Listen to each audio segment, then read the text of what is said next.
El 9 de juliol de 1713, la Junta de Braços de Catalunya ja era coneixedora de la tradició anglesa i havia proclamat oficialment la guerra contra Felip V i contra França.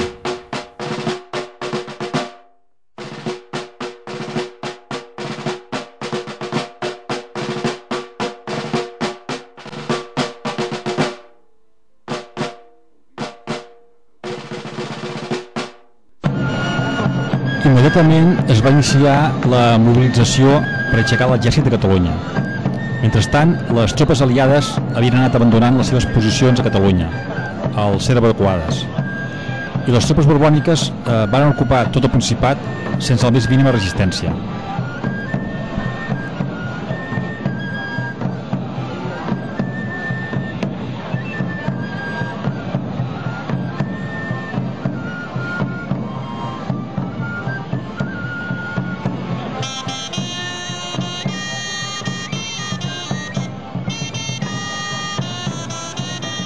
El novembre de 1613, Rafael Casanova va estar nomenat conseller en cap i el seu nou govern va suposar un canvi radical en el disseny del conflicte.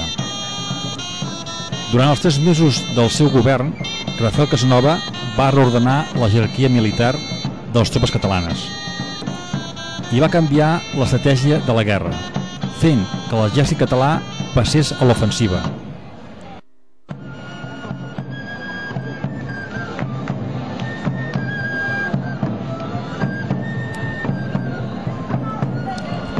Mentre Rafael de Casanova era el cap de la defensa de Barcelona, el coronel Antoni Desvalls i de Vergós, marquès de Poal, va estar nomenat cap de l'exèrcit català de l'exterior.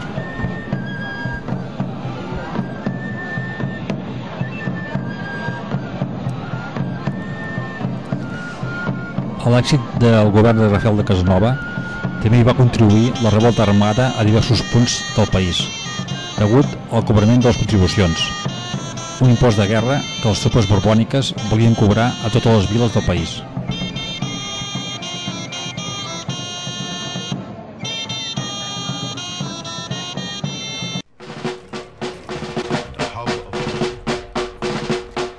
El mes de gener del 1714, els recaptadors borbònics van anar a Sant Hipòlit de Voltregà i altres viles de la zona per cobrar-hi les contribucions de la guerra, seguint ordres de Felip V. Amb les armes a la mà, els vilatans es van enfrontar als recaptadors borbònics i en diferents llocs els hi van arribar a prendre fins a 80 cavalls.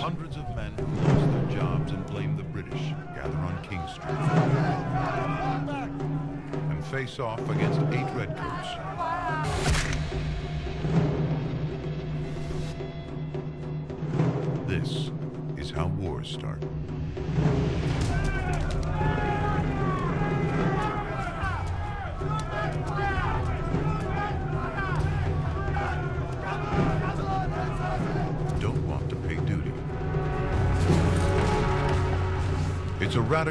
Assabentat, el coronel d'infanteria Antoni Desvalls d'aquests fets va ordenar al capità de cavalleria aragonès Joan de Casanova que es dirigís amb un esquadró de 30 cavalls a la vila de Sant Hipòlit de Voltregà.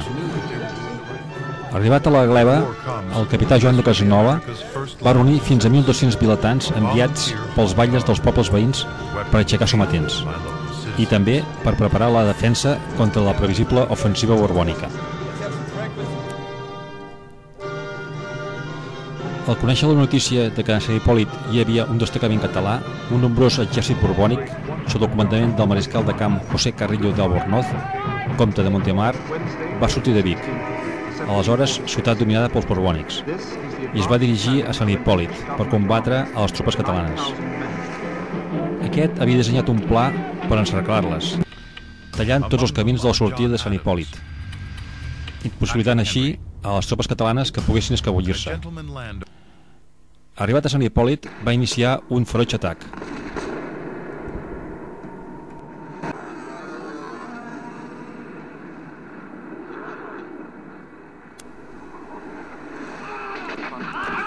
Els dos capitans catalans, veient que eren en nombre molt inferior als borbònics i que si eren derrotats la població i el sometent també patiria les conseqüències, van optar per anar a demanar ajuda a Antoni Desvalls. Mentre el capità Cararac, amb 150 calets, es feia fora a la gleba i impedia l'avanç de l'exèrcit borbònic, el capità Casanovas sortia a buscar ajuda i també amb 30 cavalls va presentar batalla a l'exèrcit borbònic, possibilitant així que la població i el sometent fugís en direcció a la muntanya. Thus also at 1:32 p.m. begins the outflanking movement that O'Sullivan said would never happen. Aquesta estratègia va resultar un èxit, ja que tota la població va poder fugir i el capità Casanovas va poder arribar fins a les tropes d'Antoni Desvalls per demanar ajuda.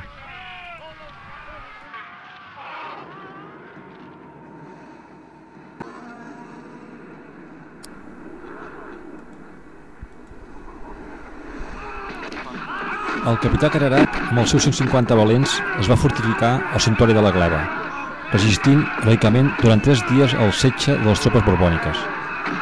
Però la fatalitat va fer que el dia 4, mentre inspeccionava les defenses, una bala enemiga acabés amb la seva vida. The tide of the war is about to change. The third, it's home.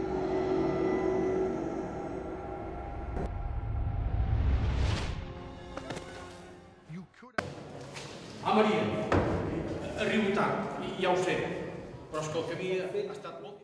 Havent perdut el veterà capità Cararac i sentint-se abandonats, el rector de Sant Hipòlit i el capellà que residia a la Gleva van persuadir el capità Rata i els vilatans perquè rendissin. Els dos mossens van pactar amb 2 oficials borbònics les següents condicions: respectar la vida dels vilatans, que no els despullissin ni els demanessin la documentació, que fossin bescanviats en el primer canvi de presoners de guerra que hi hagués. El meu silenci, amics, és de compromís. El capità Rata, aprofitant la foscor de la nit, va fugir. Acceptades les condicions, els vilatans es van rendir als borbònics a la matinada del dia 5 de febrer, ignorant que els homes del marquès de Poal estaven molt a prop. Els oficials borbònics, complint la paraula donada, van assassinar a tots els vilatans, més de 120.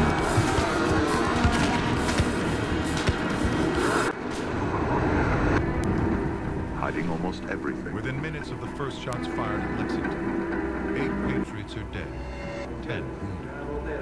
American Revolution has begun.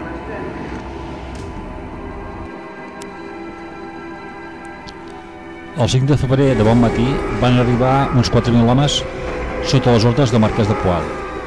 Les tropes catalanes van atacar el destacament borbònic que restava a Sant Hipòlit per socórrer els assetjats al santuari de la Gleva. Varen foragitar els borbònics de Sant Hipòlit, ignorant però que els defensors de la Gleva havien estat assassinats. Dies després havia tingut lloc un combat a Balsareny i 2 batallons de soldats castellans van ser fets presoners. Quan eren conduïts a la fortalesa de Cardona per ser empresonats, van ser també assassinats com a represàlia.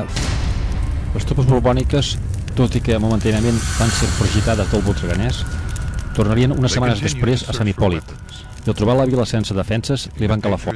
Sant Hipòlit no va ser l'única vila incendiada pels francocastellans. Altres poblacions com Torelló, Oristà, Prats de Lluçanès o Moià també van patir la mateixa sort.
Prendrà el relleu i serà el portador de l'any 2012, Emili López.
la primera tongada d'actes.